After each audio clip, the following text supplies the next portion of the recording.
नागपूर जिल्ह्यात सुनील केदार यांच्या एकछत्री वर्चस्वाला धक्का बसलाय।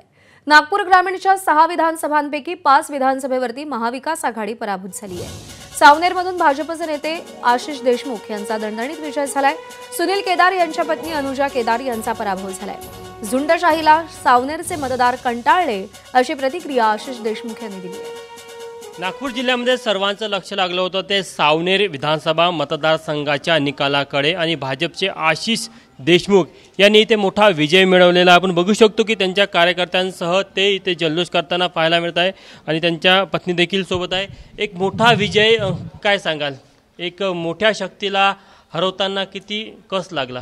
बघा, भकास आणि विनाशाच्या राजकारणाकडून विकासाच्याकडे राजकारणाकडे सावनेर कळमेश्वरच्या जनतेने कौल दिलाय। नक्कीच त्यांना मी आश्वासित करू इच्छितो की येणाऱ्या काळामध्ये सावनेर कळमेश्वर विधानसभा क्षेत्राला या विदर्भातच नव्हे तर राज्यामध्ये विकासाच्या दृष्टीने 1 नंबर करण्याचं मी वचन देतो आहे। त्यासाठी प्रामाणिकपणे इमाने इतबारे दिवस रात्र एकत्र करून आशिष देशमुख तुमच्या सेवेसाठी सातत्याने तत्पर राहील। फडणवीस म्हणाले की या सावनेर विधानसभा क्षेत्रातला आमदार निवडून दिला तो मंत्री असेल। नाही, याबद्दल मी काही बोलू शकत नाही।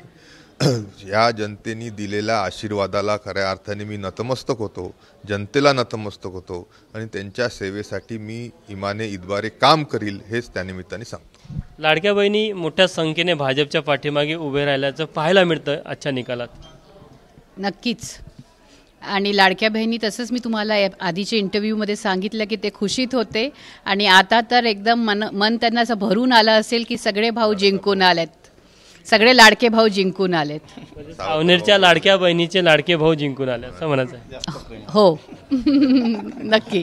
तर आपण बघू शकतो की आशिष देशमुख यांनी मोठा विजय सावनेर विधानसभा मतदारसंघामधून मिळवलेला आहे आणि कुठेतरी काँग्रेसला एक मोठा धक्का सावनेरमध्ये बसलेला आहे। कॅमेरामॅन व्यंकटेश नायडूसह तुषार कोहळे, एबीपी माझा, नागपूर।